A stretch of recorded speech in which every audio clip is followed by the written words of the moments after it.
To present our next award are two fine actors.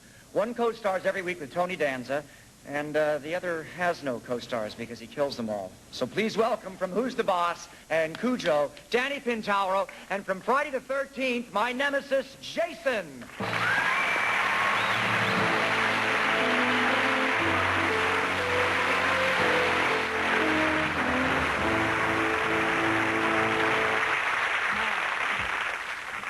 For decades, vampires, mummies, and werewolves got all the good parts in Hollywood's horror movies.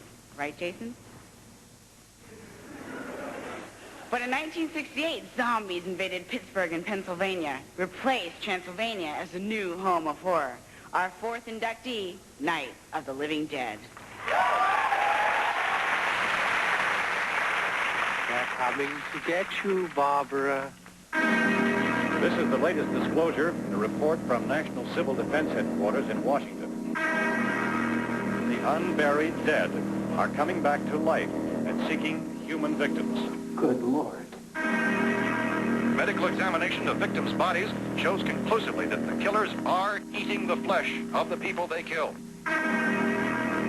It is happening, and it would appear that no one is safe from this wave of mass murder. To anyone who's experienced the uncompromising terror of Night of the Living Dead, it's obvious that the film isn't just another typical Hollywood horror story. It was created by a small team of producers at a Pittsburgh area ad agency who decided to turn their talents to movie making. It had taken us a number of years of doing commercials and always working toward the goal of making a feature. By us, I mean George Romero, Russ Streiner, and myself, and the other people that work with us at Latent Image. And literally the first week that we owned a 35mm camera, we said, let's make a feature now. The group decided that George Romero, the man with the most experience shooting film, would direct.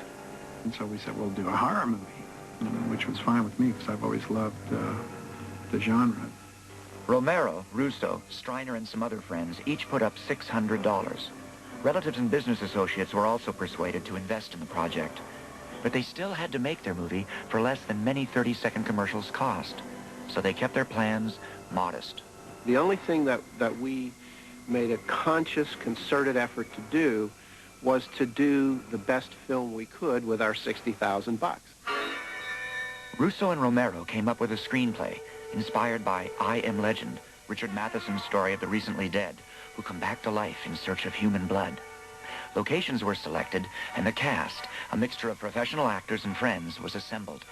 At the beginning, they called their film The Night of the Flesh Eaters, and shooting began in the summer of '67.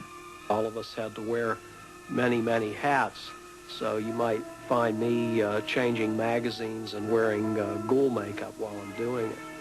For the real aficionados of the film, they see George Romero playing the part of a TV reporter, and that was a sequence that I filmed. So we all kind of did whatever we had to do to get it done. Streiner also played an important role on screen as the ghoul's first victim. I was a warm, willing body as opposed to some very, very tough casting audition. That's not true. I think he did an excellent job, and certainly his famous line in the cemetery has stuck with horror fans for the past 22 years. They're coming to get you, Barbara. Judy O'Day as Barbara brought a tremendous energy to her part. She seemed as if she was really frightened, afraid for her life. And she ran like a demon when she was being pursued by the zombies, and she never did let up for a minute. Dwayne Jones was very intelligent and sensitive, and he certainly was responsible to a large degree for the believability of the picture. After working in their spare time for more than a year, the producers sold their finished film to a distributor. They discovered that The Flesh Eaters had been used, so they gave the movie a brand new title. The world premiere was in Pittsburgh in October 1968. We went out and brought popcorn and went out and watched it at a drive-in. And that was a big moment, too, because we could actually go out and see one of our movies in a drive-in, man. So we were in the big time. Night of the Living Dead was a box office success from the start. But its reputation as something more than just another horror film grew when it began a 2-year run as the midnight feature at Greenwich Village's Waverly Theater. And it became one of those movies that people went to, you know, goof on and recite the dialogue to and sit and watch over and over and over and over and over. The movie quickly became a cult favorite, and critics began to take notice. Rex Reed, movie critic for the New York Daily News, wrote, "If you want to see what turns a B-movie into a classic, don't miss Night of the Living Dead." The prestigious British film journal, Sight and Sound, said, "If you do like horror films, this may well be the most horrifying ever made." And the movie was even screened at the Museum of Modern Art. Night of the Living Dead was one of the few horror films at that time that did treat horror seriously. And it's probably very frightening because everybody's afraid of death, and now you have a death that's not even final. You die and you come back, and the dead turn on the living. And so it's sort of death multiplied exponentially. Action zombies! Now, after more than 20 years, the producers have gotten together to bring a new version of their terrifying tale to the screen. I think the remake of Night of the Living Dead is going to have the same impact as the original. And I think what it's going to do is reaffirm all the reasons why the first picture was successful. The film has grossed over $15 million at the box office and has been translated into 17 languages. And despite remakes, sequels, and dozens of imitators, no picture has surpassed the stark power of the black and white classic. John Russo offers what may be the definitive explanation for Night of the Living Dead's enduring appeal. I heard an interview once with Tommy Dorsey, and they asked him why did his music stand the test of time, and he said, well, you know, because it was pretty good music. And that's probably the truest thing that could be said for Night of the Living Dead. It was a real good horror film. It scares people, and that's what horror films are supposed to do. Help me! Oh, help me!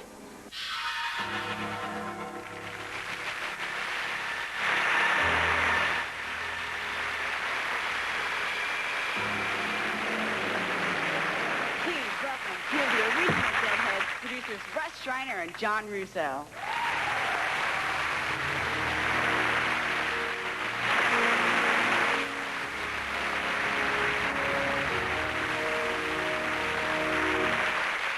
On behalf of Deadheads everywhere, thank you very much. We would be a bit remiss if we didn't thank the co-producer on the film, Carl Hardman, and a very special thanks to our good pal, George Romero, who unfortunately is on location tonight. He sends his warmest regards and thanks you very much. I'd like to thank the entire cast and crew who worked so hard to help us make a hit picture on a shoestring. And also, we consider this award a tribute to Dwayne Jones, who is no longer with us. Thank you very much.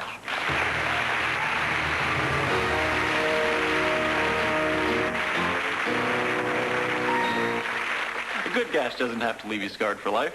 All you need is some unflavored gelatin, some simple grease paint. Just mix up the gelatin with hot water according to directions, and then make sure you let it cool a little bit before you apply it to the skin, and you're ready to go. Just apply the gelatin in the area of the wound, and make sure you keep the edges of the wound thinned down a little bit, so that it looks as though you're building up a deeper area toward the middle. Let it dry for a few minutes, and then add some powder. That keeps it from sticking to itself. Brush off the excess. And all that's left now is a little paint. So, start out with some deep red and black. That'll give you a nice illusion of depth. Next thing we need to do now is make the gelatin actually look like part of Linnea's neck.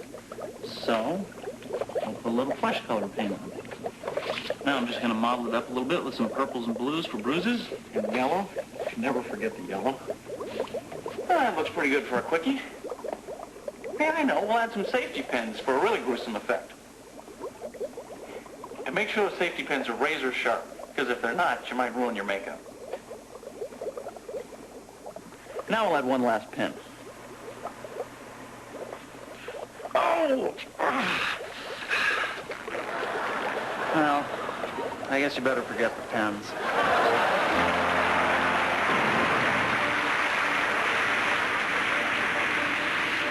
I don't know if this is face powder or my dear departed sister Helen. Next, you'll meet the man who really gave Stephen King something to write about. Thinking of departing, my dearies? Over my undead body? Guests of the Horror Hall of Fame stayed at Le Parc, a deluxe all-suite hotel of L'Hermitage International, centrally located in West Hollywood, California. Promotional consideration provided by the Bird Stop, the extra smooth cologne for an extra special man. A distinctive gift, new from the House of Stetson. Exclamation, the fragrance that makes a statement without saying a word. Punctuate the air with wit and style. Exclamation, a now kind of fragrance from Coty.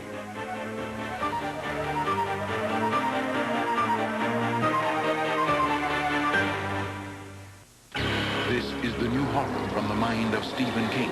This place is infested. That might be the understatement of the year. And the deeper you go, when's the last time you've been to a graveyard? The colder you feel, the hungrier it gets. Graveyard shift. Good benefits. Early retirement. Rated R. Starts Friday, October 26th at theaters everywhere. Now, from Universal Studios Hollywood, more of the Horror Hall of Fame with your host, Robert Englund. When I was growing up, kids like me had to hide this magazine. It had something better than naked girls. It had naked ghouls. Our next honoree is the Hugh Hefner of horror, the publisher of Famous Monsters of Filmland magazine, Forrest J. Ackerman. I have only discovered as an adult how influential Famous Monsters of Filmland was. Wouldn't be surprised if my real interest in movies, serious interest in movies, started with that magazine. I don't think there's another person on the planet like Forrest Ackerman. In Horrorwood, California, there lives a man known as the Sultan of Sci-Fi, the Master of Monsters, Dr. Acula, Forrest J. Ackerman. Who dares disturb the sleep of the vampire? Oh, I bid you welcome. Don't be afraid. Meet the Ackermonster, known to an entire generation of horror film fans as Uncle Forry, creator and editor of Famous Monsters of Filmland magazine. A magazine that made mothers cringe and made young boys who dreamt of monsters do anything to get it. My mother wouldn't let me have them in the house. I saw them at my cousin Scott's house, and I would, read them voraciously, really pore over because it was the only magazine out there that actually told you how it was done. Other magazines tried to imitate, but none had Forry's touch, his true love of science fiction. From the time the first issue of Famous Monsters hit the stand in 1958, through over 200 issues and beyond, the magazine and its creator became almost as famous as the Famous Monsters themselves. I get almost daily reinforcement letters from young men now in their 30s or so. They say, you made my childhood, and I just lived month for month for your magazine. And these kids grew up, one of them was 14 years old, a man who now gets $10 million advances for books he hasn't written yet. But Stephen King sent me his first story when he was 14. And all around me, little boys have grown up and turned out to be John Landis and George Lucas and Steven Spielberg and Tobe Hooper and John Carpenter and Rick Baker, Monster Maker. I just recently was looking back through some of my old issues to try to find some pictures I needed for reference for a makeup I was going to do, and it really brings back a funny feeling of the whole time of my life when I had these magazines memorized. I knew what was on each page in each issue of Famous Monsters of Filmland.